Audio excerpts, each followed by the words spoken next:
ကျေးလက်တော်ရွာလေးတစ်ရွာမှာအမျိုးအိမ်လို့အမည်ရတဲ့အိမ်ဟောင်းကြီးတစ်လုံးရှိပါတယ်။အဲ့ဒီအိမ်ကိုရွာသားတွေကကြောက်ကြပြီးညဘက်မှာလုံးဝမနီးကပ်ရဲကြဘူး။ဒဏ္ဍာရီရဒီအိမ်မှာမိချမ်းလို့ခေါ်တဲ့အမျိုးသမီးတရေတကောင်ဆွဲကြံနေတယ်လို့ယူဆကြတယ်။အသက်25နှစ်အရွယ်မိုးသူဆိုတဲ့လူငယ်တစ်ယောက်ဟာသူ့ဖခင်အမွေဆက်ခံထားတဲ့မြေကွက်ကိုရောင်းဖို့ကျေးရွာကိုပြန်လာခဲ့တယ်။ဒါပေမဲ့သူ့မြေနဲ့နီးတဲ့မျိုးအိမ်ကသူ့ကိုစိတ်ဝင်စားစေတဲ့ရွာသားတွေကသတိပေးပေမဲ့မိုးသူကမယုံပဲညဘက်အိမ်ထဲဝင်ဖို့ဆုံးဖြတ်လိုက်တယ်။ည12နာရီကျော်တဲ့အခါအိမ်ဟောင်းထဲဝင်တဲ့အခါသူ့ကိုအေးဆက်တဲ့လေတိုက်တာခံစားရပြီးအမျိုးသမီးတစ်ယောက်ရဲ့ငိုတန်ကြားလာရတယ်။နေရန်မှာငါကလေးကိုပြန်ပေး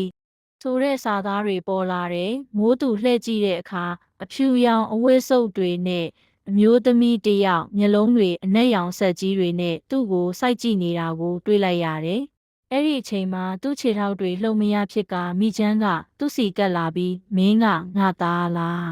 လို့အတန်ကျဲကျဲနဲ့អော်လိုက်တယ်။မိုးသူအာခံတွင်းထဲကអော်ခြင်းပေမဲ့အတန်မထွက်နိုင်ဖြစ်နေခဲ့တော့တယ်။မနက်မိုးလင်းတဲ့အခါရွာသားတွေကမိုးသူကိုမျိုးအိမ်ရဲ့အိမ်တကားဝမှာသတိလစ်လဲကျနေတာတွေ့ကြတယ်။သူ့မျက်လုံးတွေကကြောက်စိမ့်နဲ့ပြည့်နေပြီးနှုတ်ခမ်းတွေအပြာရောင်ဖြစ်နေတယ်ပြန်နိုးလာတဲ့အခါသူမကသူ့ကလေးကိုရှာနေတယ်။ငါတို့အားလုံးကိုသူမရဲ့ကလေးလို့ထင်နေတယ်